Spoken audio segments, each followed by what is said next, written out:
धरण क्षेत्रामध्ये मद्यपान करण्यास जलसंपदा विभागाकडून आता मुभा देण्यात आलेली आहे। धरण क्षेत्रामध्ये मद्यपानासंदर्भात शासन निर्णय जारी करण्यात आलाय।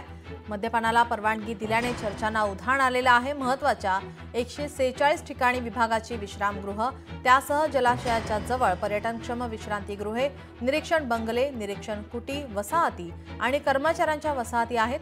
2019 मध्ये या ठिकाणी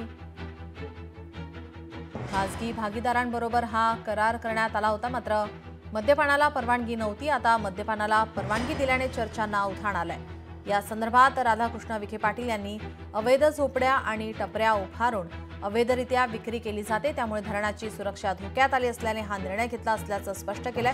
तर पंचतारांकित हॉटेल व्यवसाय तिथे आणायचे असतील तर मद्य विक्री परवानगी शिवाय ते आणू शकत नसल्याचंही त्यांनी सांगितलंय।